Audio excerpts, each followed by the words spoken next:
এভাবেই মাটি দিয়ে বাঁধ দেওয়া হয়েছে প্রবাহমান ডাকাতিয়া নদীতে।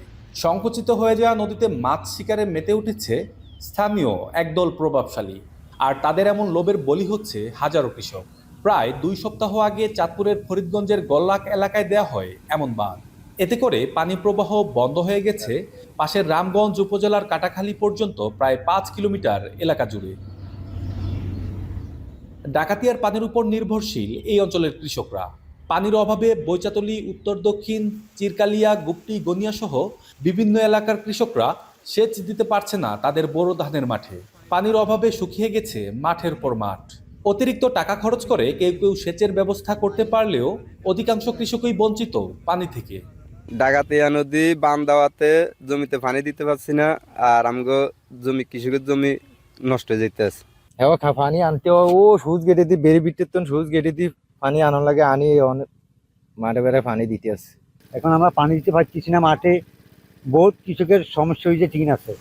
বাঁধের কারণে নদী শুকিয়ে যাওয়ায় পানির অভাবে বন্ধ রয়েছে সেচের সেলো মেশিন। দ্রুত বাঁধ অপসারণের পাশাপাশি নদীর নাব্য ফিরিয়ে আনতে ব্যবস্থা নেওয়ার দাবি পরিবেশবাদীদের। কিন্তু আমরা পানি না হওয়ার কারণে বহুত কৃষকের কথা শুনতে হয়, সাথ দিতে পারে না, লোকজন লইও হিরাই দেওয়ান লাগে।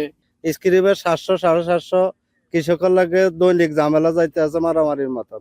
আমরা আশঙ্কা করছি যে এবছর কৃষি জমিতে ব্যাপক প্রভাব পড়বে এই বাঁধের কারণে। নদীর স্বাভাবিক প্রবাহ ঠিক রাখার জন্য বরঞ্চ নদীর খনন কাজে আরো মনোযোগী হওয়া দরকার। আমি আশা করছি এই বিষয়ে ঊর্ধ্বতন যারা রয়েছেন কর্তৃপক্ষ তারা সহসায় ব্যবস্থা নেবেন।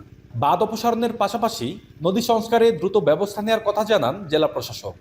আশা করছি যে খুব দ্রুত সময়ের মধ্যেই এই ব্যাপারে একটা উদ্যোগ গ্রহণ করব, যাতে আমাদের এই নদীতে যে বাঁধগুলো অস্থায়ীভাবে দিয়েছে আমাদের মৎস্য চাষিরা, সেটা যাতে অপারেশন করতে পারি এবং আমাদের কৃষকদের যাতে সেচ ব্যবস্থাপনাটা যাতে স্মুথ হয়, সেজন্য আমি একটা উদ্যোগ গ্রহণ করব। এই অঞ্চলে অন্তত 500 হেক্টর জমিতে চাষাবাদ হয়েছে বোরো। তালহা জুবাইর, এখন চাঁদপুর।